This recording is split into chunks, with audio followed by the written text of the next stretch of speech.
I just introduce myself first before I introduce the rest of my council colleagues. I've been working in HR since 1978, and in the early 90s I was working in automotive supply chain manufacturing, heading up HR, and our two biggest customers at the time were Ford and General Motors, and all of a sudden I was introduced to Toyota. And Toyota came to us with what I regarded as a totally different management philosophy and management paradigm. I didn't call it maturity at the time, but I instantly could compare it to how we were treated by Ford and General Motors. And that was, I think, the earliest memory of mine of looking at management from a different perspective.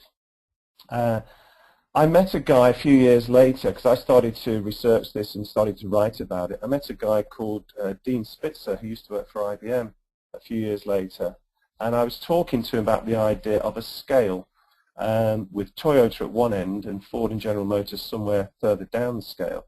And he said, what you're talking about here, Paul, is maturity, and there is already a model out there called the Capability Maturity Model, which was designed, funnily enough, in conjunction with IBM, because organizations were not able to get the best out of their IT systems going back many years. And as soon as he said maturity, the idea stuck with me. Basically, organizations are not mature enough to make the most of their people. We'd probably call it human capital these days, but that's really where the birth of the idea came from. And then a few years later, again, after writing about this maturity idea, I came across Auster, who was a professor at quite a young business school in Reykjavik in Iceland. And I often ask myself, why did somebody from Iceland show so much interest in this maturity idea? And I think, you know, if anybody goes to Iceland, I can recommend visiting it. They're very independently minded people, and Auster's very independently minded, and she had her own views about what good HR was.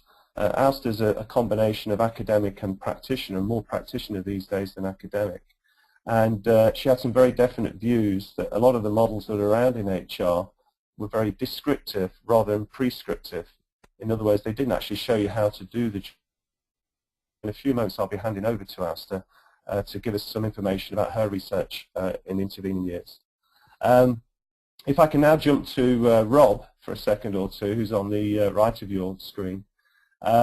Rob had his own ideas about maturity going back to roughly the same time. We're talking about 2003 now, and I believe Rob was working for Deloitte at the time, was trying to get the partners at Deloitte interested in, you know, regarding their clients as organizations that need to be mature to really make the best of what they have to offer. And Rob and I started corresponding, but it didn't go much further than that until last year, and I'll come back to that in a second or two. I think the catalyst that brought us all together was Stuart Woolard, who I met in May last year. Stuart's been running a sort of network of academics and practitioners out of King's College in London for 6 or 7 years now, and he's been doing some very interesting work. And we met for the first time, as I say, last year, and we immediately just hit it off. I think that's the key to this maturity idea, that you either get it very quickly or you don't. And Stuart and I just really hit it off. And we started to get our heads together, and I mentioned that Rob existed and Auster existed, and gradually we came together to say it's about time that we formed some sort of alliance here to get this idea of maturity really off the ground. And one thing we said we needed was a good academic on board. We already had Auster, but we wanted a sort of full-time academic. And we managed to attract David Collins, who Stuart had worked with out of King's. And David is a very rare animal indeed. He's just what we wanted. He's got excellent academic credentials, but he's also got his feet firmly on the ground, and he's an academic you can have a very honest, sensible conversation with without getting too academic about it. So that's the team we've pulled together, and only in February this year we finally went live with the Institute of HR Maturity. So, Rob, if you can put me on to the next slide, please. So what's the Institute about, and what does maturity really mean? Well, the first thing is maturity means value, and I'm talking dollar value. the council members all have their own views, as I say, and we often have quite long, lengthy debates, and there's no problem with that. I think the Institute's all about debating issues. But the one thing that keeps us all focused, the one thing that always brings us back to reality, is the question of, will this add value? Does it add value? Now, in between these two ideas of maturity and value are something that we all know, which are the values that we all bring to work with us. And I think it's fair to say that certainly since 2008 and the global financial crisis, I think a lot of people have been asking the question, to what extent are our values as human beings actually employed at work? And maybe that is part of the malaise that we're currently experiencing, certainly in the West, but globally at the moment. So maturity equals value, but it also equals, hopefully, the best values of people who work in the organisation.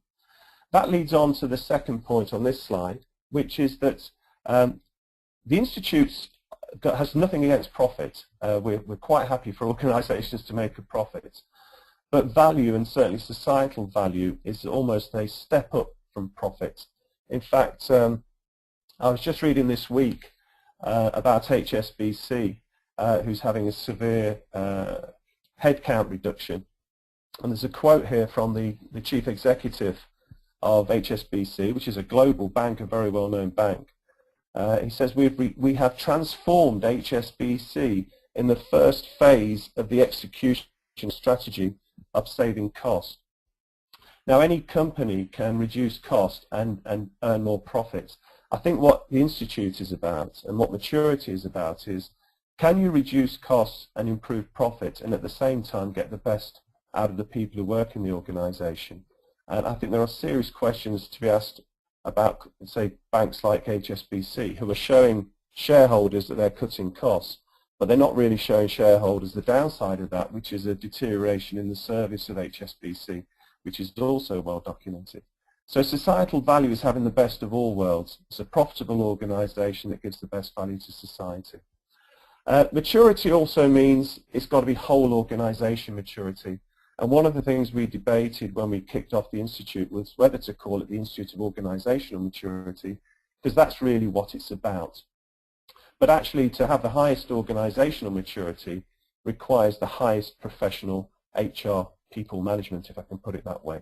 And it's the bit that's actually missing in most organisations. Most other aspects of running large organisations, things like supply chain, customer service, various other things, operational costs, are reasonably well managed. The thing that seems to not be so well managed is the people dimension, and that's the area that we need to focus on through the Institute. Further down the line, and this is an aspiration and an ambition of the Institute, is that we want to accredit people who work to the standards of the Institute. So it is a professional body. We can talk about that more later and answer any questions on that. But if we're going to have any professional credibility in terms of standards, then we need to have a basis for developing those standards. So the Institute is fundamentally, essentially evidence-based. And we have a thing called ARC, which is still a work in progress, and we're happy to discuss it.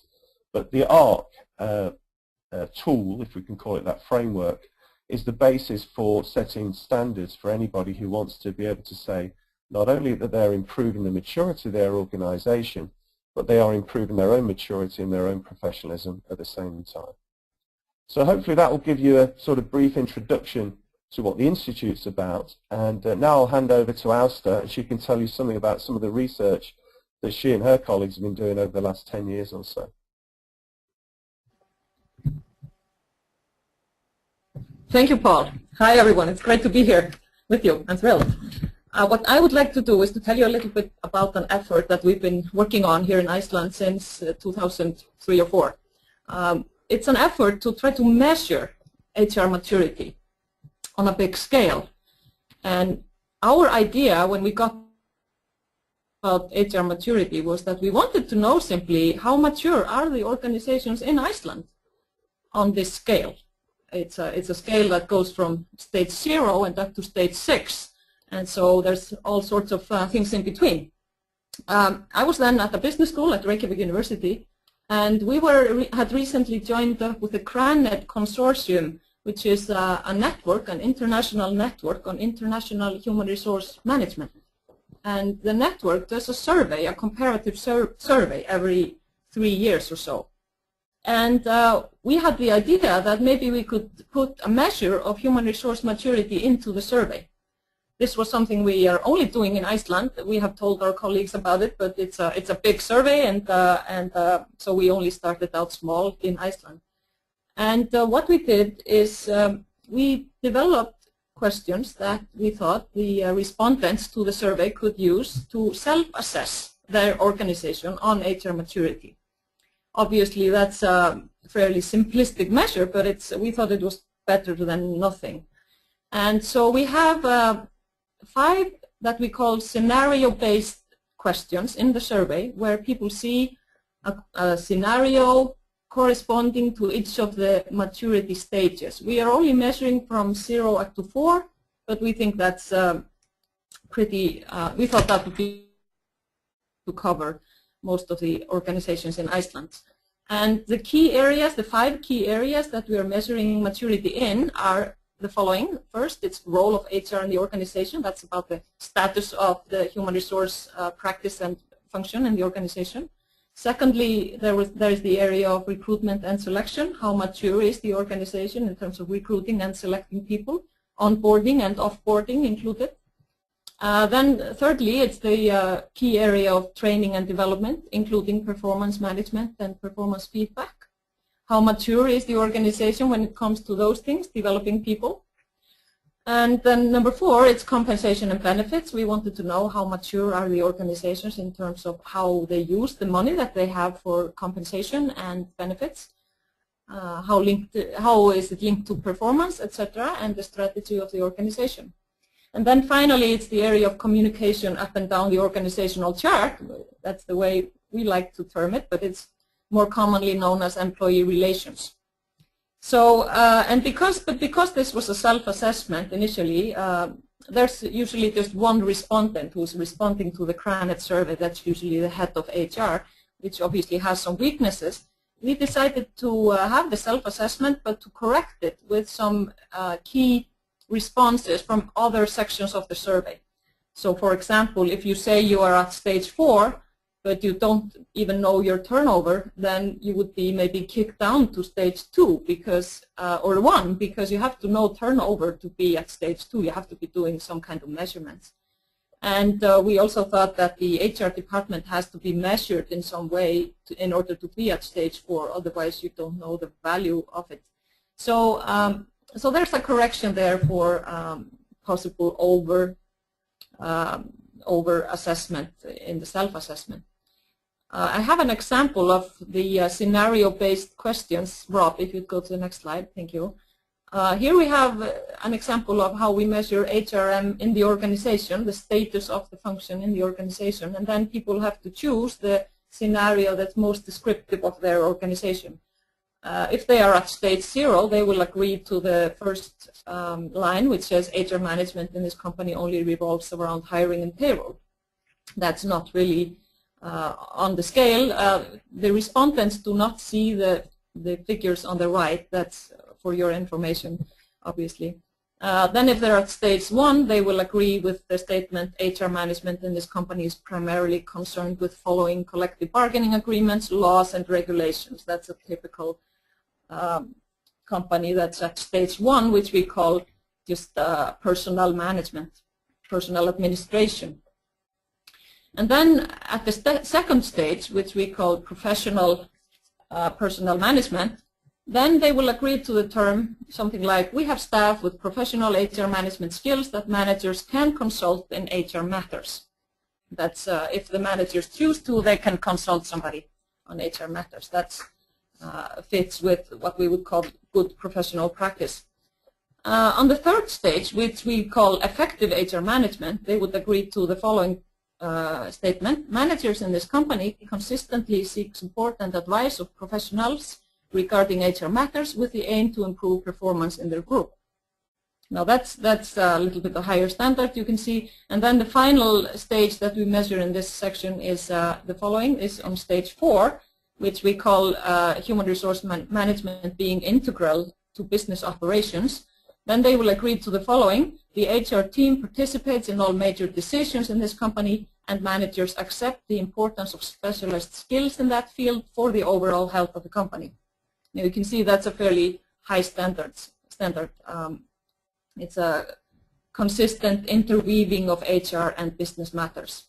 And then we're not measuring stages 5 and 6, but obviously that's builds on top of that.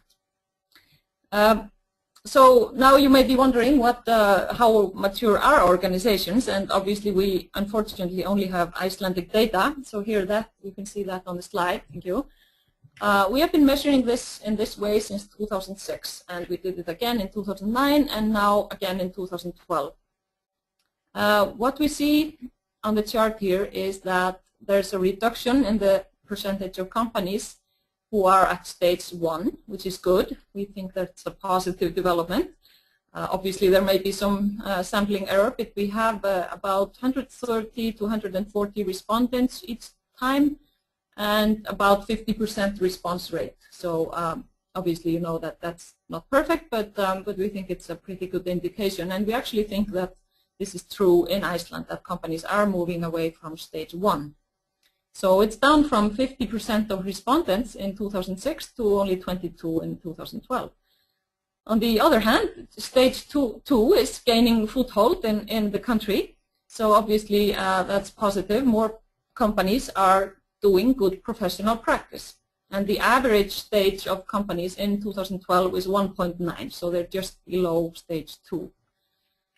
We also see that there's an increase in the companies that are at stage 3.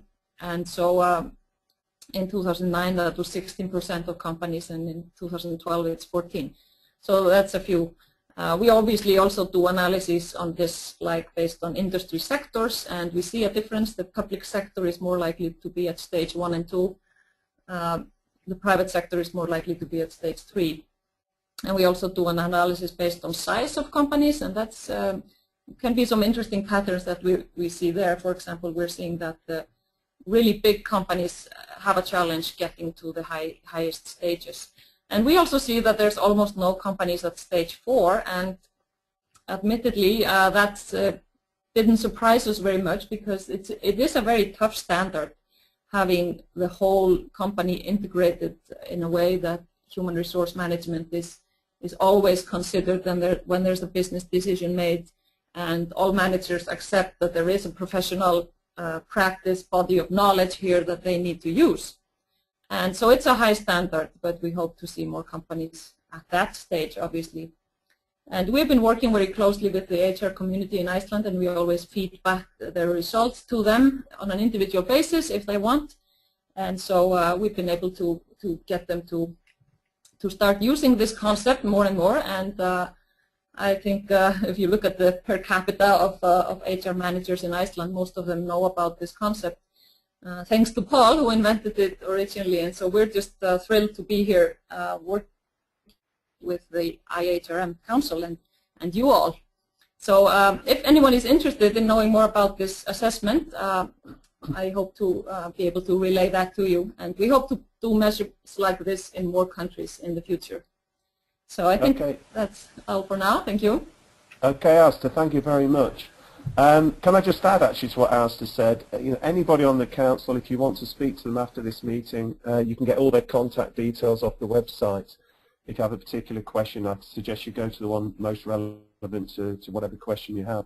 It's also worth noting that on my last visit to Iceland last year, I was asked by a consultant to do a talk for them, because they're now offering maturity consulting in Iceland. I didn't know anything about this organization, but it was partly that made me think we really do need to put a professional institute in place. Because if people are going to start consulting and offering maturity services, there needs to be some standards set to make sure that when somebody gets maturity, they're getting the real thing. So it's interesting that things are moving ahead even as we speak. But if you want to ask her any questions, she can either answer them today or you can contact her after this meeting. Okay, thanks, Asta. We'll move on now to Dave Collins, who is our sort of resident academic. Before we do that, Paul, we have a question from Max for you, Asta, and the question is, what would explain the drop of companies in stage 4 from 2009 to 2012? If I could just answer briefly, this is a very small sample. It's only 130 to 40 companies at a time, so it's really 2 companies dropping off the list. Nothing much happening there. I think basically the story is that there is almost nobody at stage 4. We still need to get there. So yeah. Good, thanks, Asa. Okay. Shall we move on then to Dave? I'll just hand over to you, Dave, if you want to take us through your slides. Thank you very much. Sure, thanks, Paul. Hello to everyone. It's great to be here today. I guess my few slides focus on the area of talent management, which I think is a very good way to kind of think about how HR maturity looks in organizations. And from my own perspective, I've been interested in this area for probably coming on 7-8 years at this stage. And I guess as I was reading a heck of a lot about talent management, and it was, you know, the language became almost pervasive in management text and magazines and the like. I said, wow, here's a new way of doing HR that lots of people are doing that has a really big impact on the business. And equally, it was something that the C-suite and CEOs seem to be taking rather seriously, far more seriously than HR seemed to be taken in the past. So that kind of gained my interest in the area. But the more I looked at it and read about it and worked with organizations over the last number of years, the more I've come to realize that actually, notwithstanding all the nice talk about talent management, it's actually somewhere where we're not as far down the line as one might think.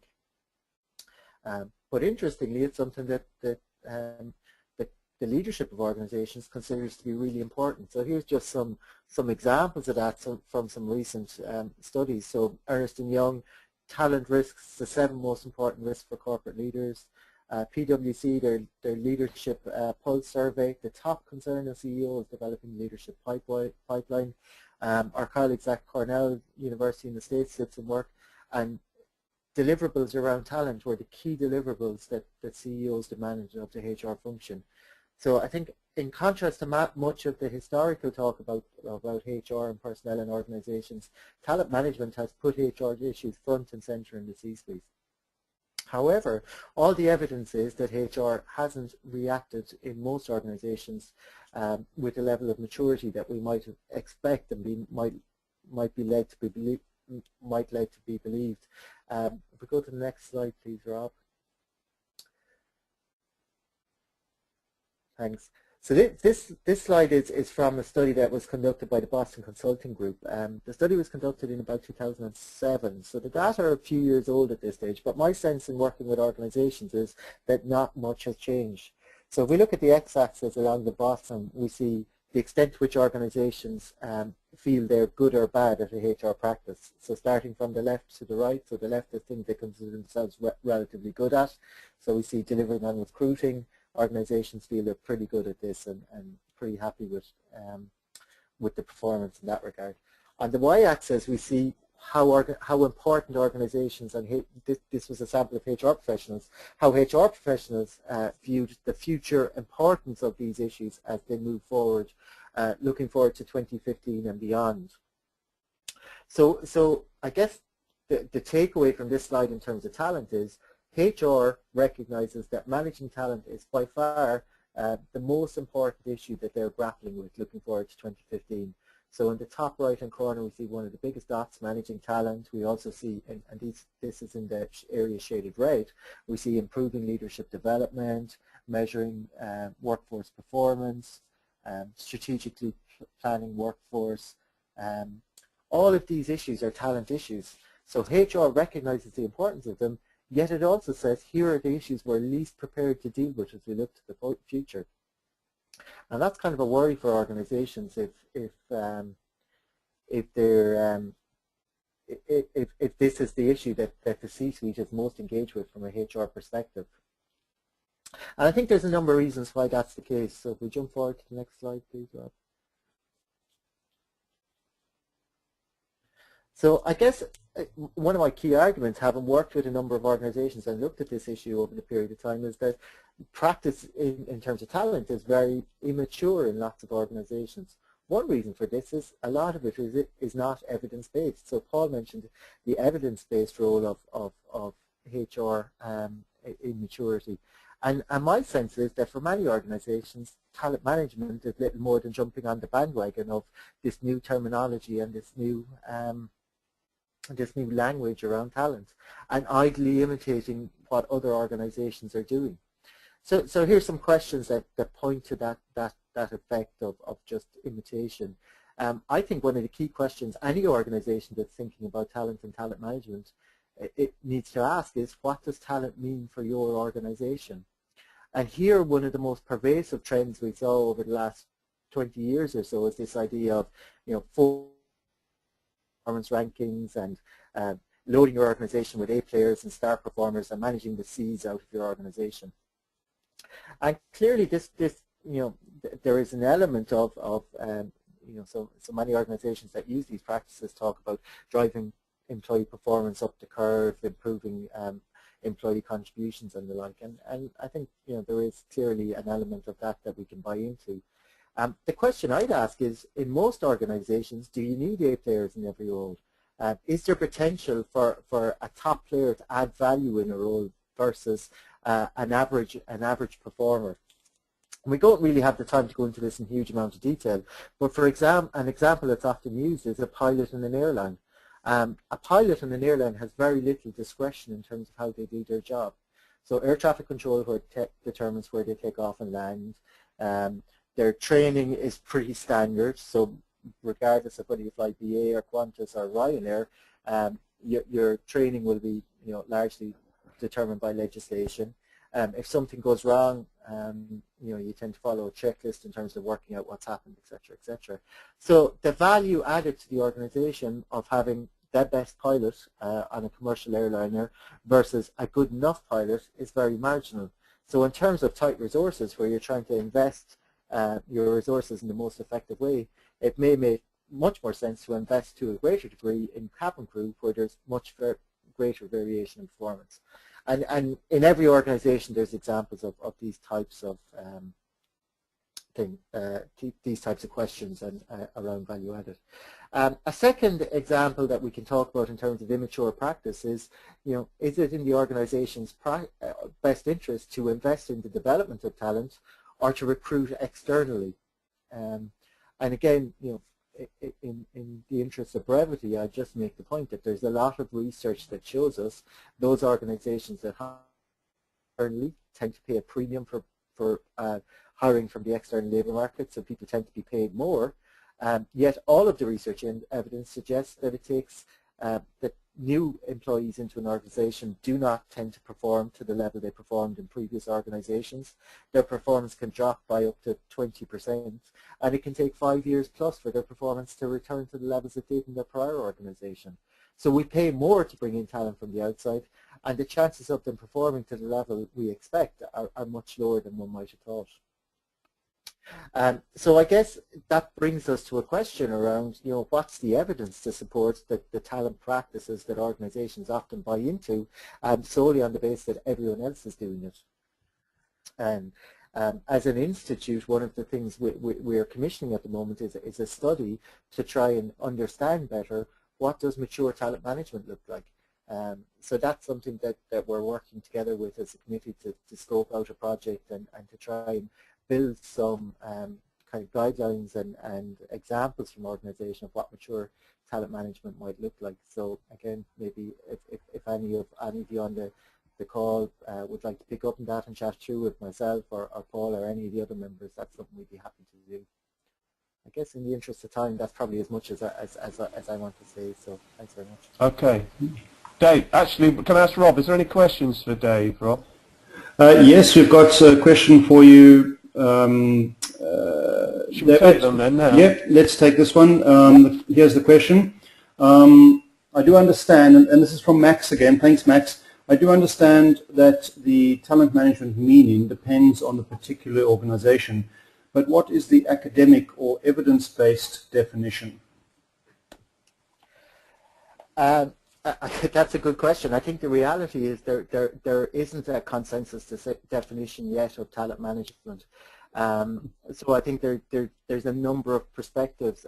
From my own perspective, the talent that the definition that I and colleagues, I guess largely Kamal Malahi at Warwick Business School have come up with, argues that talent is about a number of stages, and the first thing is thinking about those positions in your organization that have the greatest potential to add value.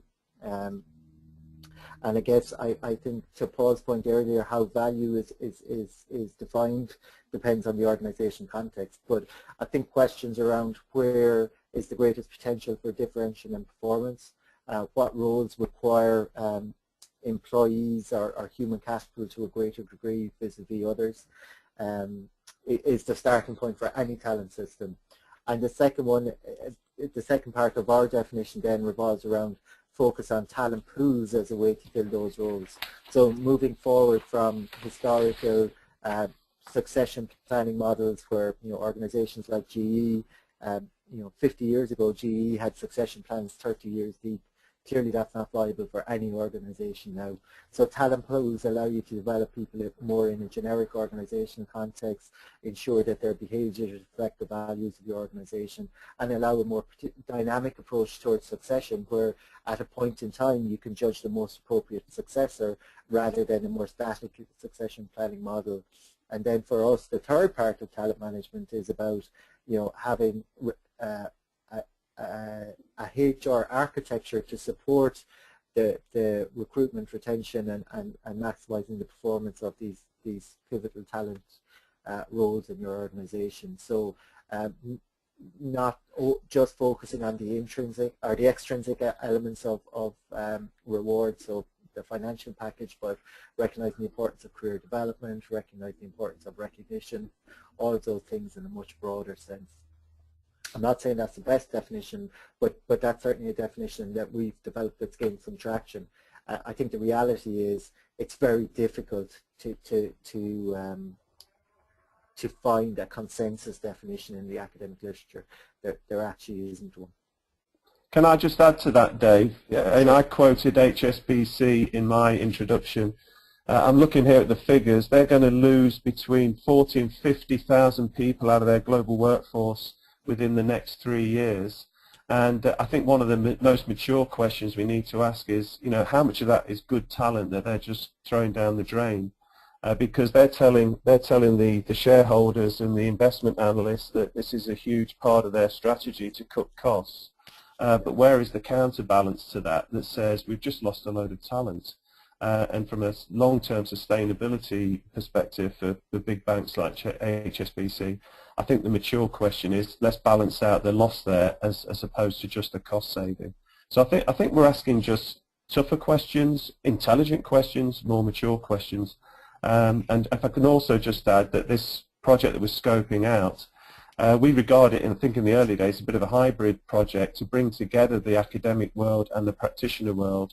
There's often a gap that people talk about, the knowing-doing gap and the practitioner-academic gap. We're trying to plug that gap because we need Dave's expertise alongside our own expertise as practitioners to come up with what we believe is the most intelligent approach and certainly the most mature approach. But it's an interesting project which we hope to get off the ground soon. So if anybody's interested, then as Dave says, you can contact him or me or anybody else actually. Okay, is there any other questions, Rob, or should we move on? That's it, Paul. We can move on. Rob? Yep. I'm here. Can you hear me? Yep. Have we got any other questions, or can we move on to Stuart? Yeah, no more questions. We can move Sorry, on. I know you're doing 10 things at once. That's all right. Okay, great. Okay, so thanks, Dave. We'll hand over to Stuart now. Stuart Woolard. Thanks very much, Paul. Hello, everybody. Nice to be here.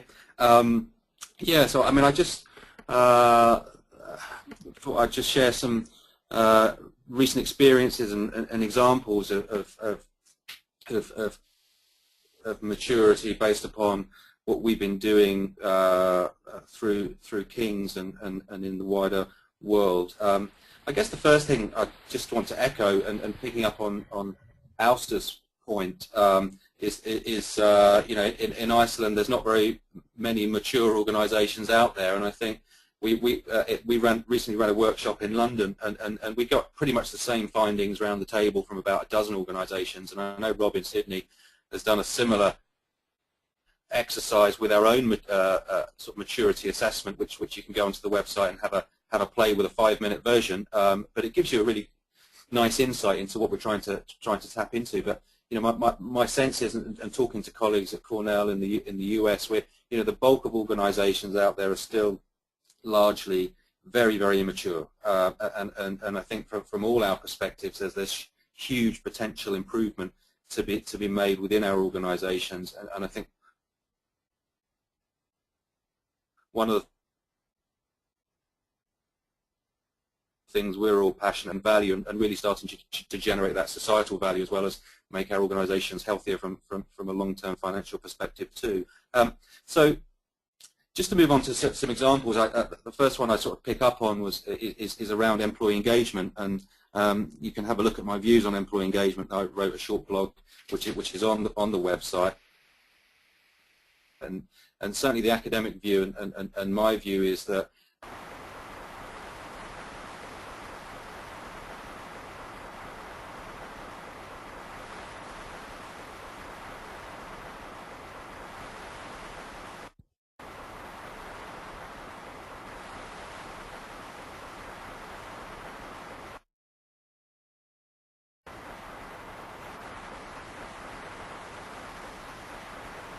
well,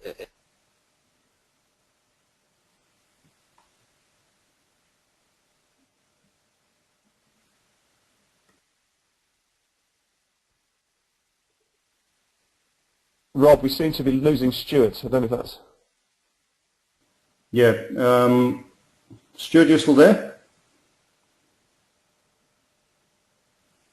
Seems to have dropped off. If he's not coming back, can I fill in some of the gaps if he's... Yeah, if you want to, Paul, and he might just... I'll carry on. When he comes back on, perhaps you can mute me and bring him back in. Yep. Okay. I know one story that Stuart usually tells on the engagement side is a comparison between Walmart and Costco, and you can get the detail of that off the website. It's interesting actually that Walmart have just produced some pretty poor figures recently, and is that Stuart back? Either way, you can read in a very interesting case study of the difference in attitude between Costco and its people and Walmart, and however big and profitable Walmart is, it has some very dubious HR practices, and in terms of maturity, even though it can make lots of money, in terms of maturity, it would not score so highly on the 6-stage scale. Just moving on to the question of how firms are approaching risk, I think one thing that the global financial crisis has obviously brought into stark relief is that certainly banks, financial institutions have not been managing risk anything like the way they should. And we're not just talking about rogue traders. You know, we have big banks like HSBC, like Barclays, who are now asking themselves some really difficult questions about the culture of their institutions, and how do you actually change a sort of risk-prone culture into one where they start to make more conservative banking investment decisions. Hi Paul, I'm back again if you can hear me. Okay, I've told them briefly about Walmart and Costco, and I was just going to talk about risk, because I was going to say we personally have quite a big interest in looking at maturity and risk, but over to you. Absolutely. Okay. Yeah, I'll pick up a little bit. Hopefully you haven't stolen too much of my thunder, so to speak. No, I haven't stolen any thunder. I'm sure. So I was talking about engagement. I don't know how far. I recently was invited to Chile by Chile's largest credit rating agency, an organisation called Feller Rate, and Max Feller's on the call today. And the purpose really was to talk to Chilean-based organisations about employee engagement, and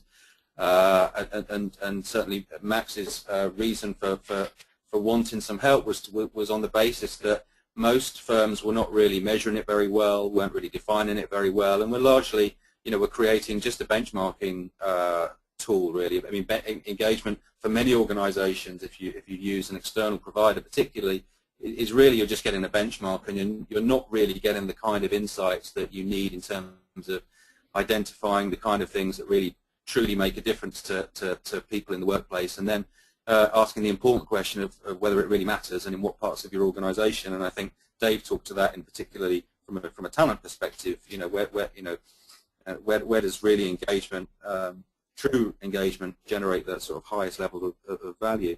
I think the interesting thing from going out to Santiago was firstly, I probably met more CEOs that week than I met in the previous 6 years I've been at King's, and it was really refreshing to be able to talk to them, not just about employee engagement, because as we created the institute and I start to talk about HR topics, you can start to see how they fit from a maturity perspective, and you can ask the question, you know, how mature are you in terms of approaching a particular issue like employee engagement, and I would argue most firms are pretty immature, and we have a specific slide which Paul generates around maturity and evidence-based management, and that's a very nice slide to talk about it in that kind of context. But the refreshing thing about going to Chile and talking to CEOs was talking about the importance of people management and how that generates value, and the importance of being mature around people and how that equates to value. And I know Paul has touched upon the Walmart Costco bit of evidence, which you know I bore people with these days, but it really does turn heads. And having met one of Chile's biggest business owners and a multi-billionaire, when you have this conversation around maturity and great people management, and then talk about the value and use an example of Costco versus Walmart, you know, an organization that is more mature, which tries to create a highly engaged workforce and frankly trusts its people to deliver business success, versus Walmart, which is about driving cost out of the organization, and look at the financial sort of fallout from that, which there's a really nice paper. If you haven't read it, then please do. You can get a link through the website. That really does turn heads, and suddenly you have very good conversations about maturity and value, and why a focus on people is critical to you know, health in the medium to long term. So I think that was for me very interesting. Paul mentioned the issues around risk, and I think this is another really important area, particularly in terms of what's gone on in recent years. But for me, it's very personal in terms of having worked at an organisation, a former accounting firm, where people's behaviours and actions brought that organisation down around the Enron crisis, and looking at corporate failures since then. I shared a blog piece written by a couple of guys called Crane and Matten, which identifies every year they do a kind of top 10 corporate, biggest corporate responsibility failures or disasters, and I circulated that a couple of months ago and said, how many of these are HR related to the group? And within about 5 minutes, I think everybody come back and said all of them. And I think that what's that telling us? If you go to the banking community, you could for sure, having stood up in front of 70, 80 banks last week, this is a very serious concern to their leadership, to CEOs, and HR people wouldn't have turned up if it wasn't. Of course, we start to consider from a maturity perspective, what does risk mean in terms of maturity, and I think there's a long way to go for HR functions and organisations to really start embedding risk, around pretty much everything they do. I think for both the trip to Chile and the talk last week, one of the things that I kind of occurred to me during both weeks was the context of organisations and how mature can you really be based upon who your organisation is, and fundamentally, what is your reason for being? Why do you exist these days? And I think this really talks to kind of the first kind of maturity pillar, which is what's the value proposition of an organisation? And unfortunately, for most certainly publicly owned organisations, their value proposition is still very much a financially driven one. It's still about delivering returns to shareholders. It's still about rewarding senior leadership teams based upon increases in share price, and typically in a relatively short period of time. And I think that one of the real issues we have for organisations is, what are we about? What's our meaning? What's our purpose? For a global pharma organisation, is it really about making a difference in the world, or is it about delivering returns to shareholders? And I think, if you're a bank, what are you about? There should be a purpose for banks, not just to generate, lining the pockets of their star people and their senior leaders and driving share prices upwards. There's not a great deal of meaning and purpose in that, and I think that really does seriously causes issues of whether we can truly engage our people, and also from a risk perspective. This is something I raised last week, is if you're really about just making money, and you reward people on that basis, and you incentivize people on that basis, and you have performance appraisal systems on that basis, what kind of behaviors could you expect? And I think that's an interesting discussion, and for me the opportunity right now is that discussion is up for grabs. We can have that discussion right at the top table, and risk is a very, very easy door opener to CEOs, and HR risk particularly, because there's just been so much going on publicly, from a regulatory perspective, from a political perspective, and also a greater understanding of the toxicity of leaders, managers, and cultures, and so on. So I think that's interesting, and as we go on, we start to look at everything. I just wrote a blog on innovation and creativity. A couple of academics in Cornell are big on this subject. What's the role of HR, and how do you foster creativity and innovation, and maturity talks to that quite nicely as well. Think about a true learning organization. Think about the value proposition. How can you generate real innovation and creativity when you're looking to make money, as opposed to generating knowledge, generating continuous improvement, etc., etc. So I think that's pretty interesting. I think that as we go on, the maturity thing for me is something that is becoming more natural to have discussions around. I think it gives us a nice framework, but also a vision of how we can show that managing people really does make a difference. And I think the biggest challenge that's out there is how to equate value with maturity. And I don't want to keep trotting out the Walmart-Costco example time and time again. We've got a few other nice little case studies we can bring to bear.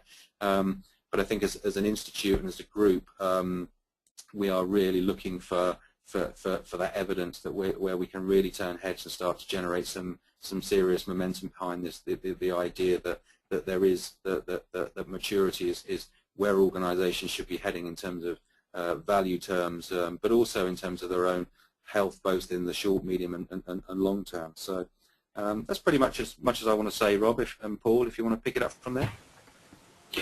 Well, thanks so much, Stuart. And I think we might get some of the questions answered, if that's okay, panel. We've got about 6 or 7 minutes left. A couple of good questions that have come through.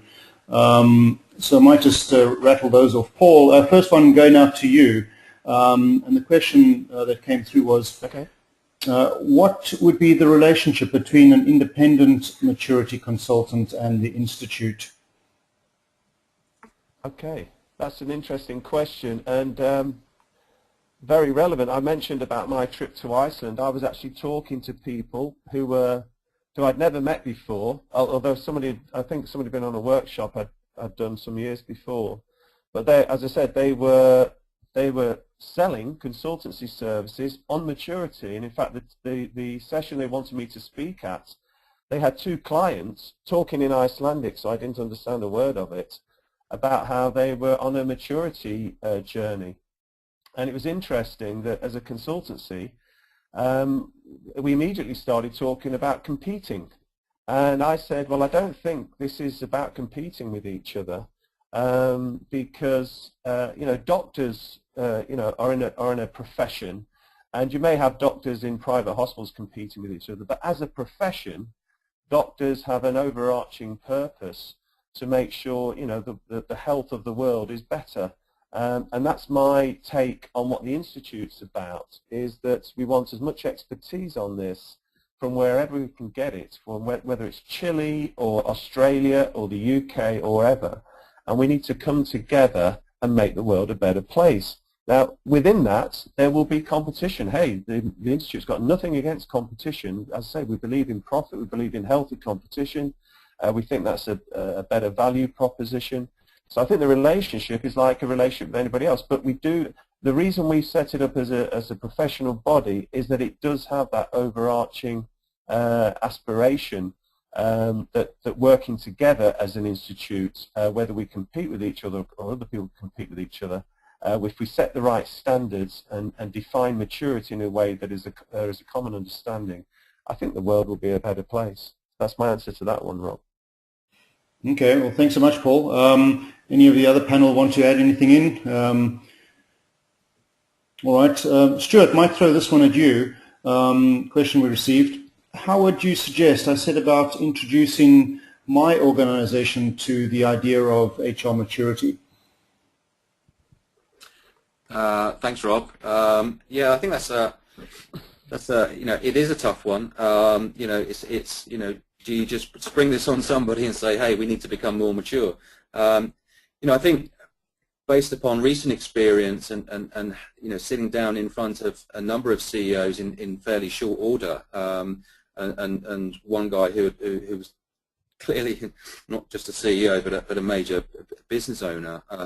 You know, I think that, you know, fundamentally starting point is you might not mention maturity itself, but you know, why do people matter? You know, why does focusing on people within your organization matter?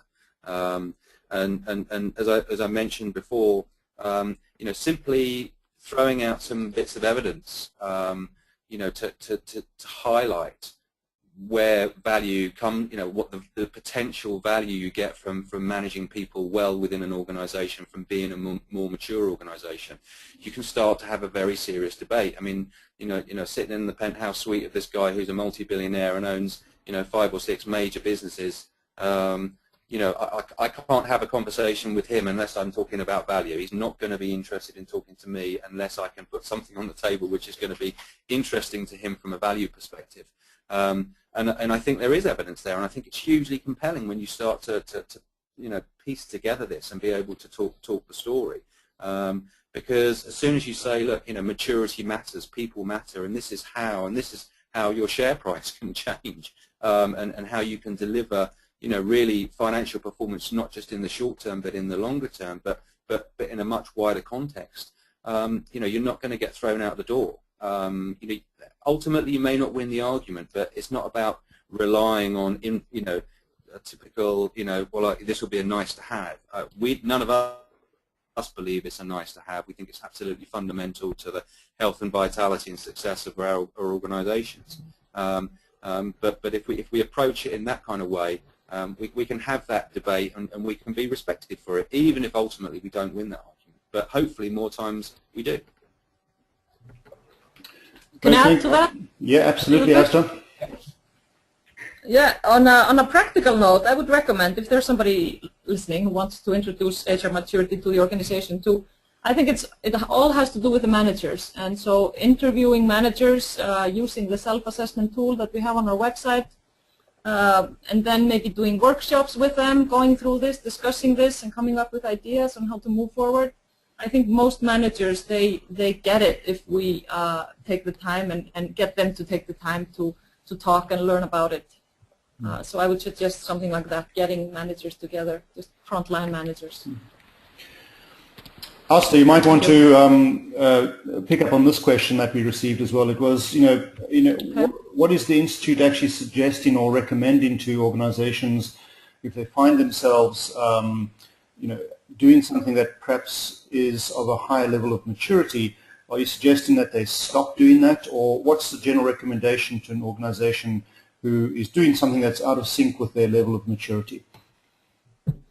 Yeah, well, obviously practices that have a low level of maturity should be replaced with ones that have a higher level of maturity. I think the key to get this done, people may be attached to their old practices and things like that, is to go through the frontline managers who are responsible for the bulk of the people, and get them to understand the difference between the old practice and the new practice, and train them. And they really need to be trained in order to understand how their role differs and how they need to support. It needs to go through everyone who has responsibility for people. So training managers, I think, is key. Excellent. Thanks, Elsa. Paul, I might ask you to sort of touch on a slightly touchy question, and it's quite an interesting one that came through, but, you know, how does HR maturity work with other HR models, such as those purported by Dave Ulrich? I think the quick answer is, you know, I mentioned when I first met Auster that she was looking for a prescriptive model, something that actually helped people, helped HR practitioners, but as she would say, helped the managers to move forward. And I think the Ulrich model was descriptive, and doesn't matter what model organizations are currently using. There are all sorts of models out there. Ulrich is probably the most well known. There is a question mark over how successful the implementation of Ulrich has been, and you only need to go and ask Ulrich himself to hear that. You know, he would say that a lot of HR teams he's worked with have not implemented it very well. You know, as I think as Auster would say, one of the reasons for that is whatever model you're using, unless it's implemented within a mature context, then no model's going to work very well. I mean, we could ask the same question about balanced scorecards. We could even go back many years and ask the same question about total quality management.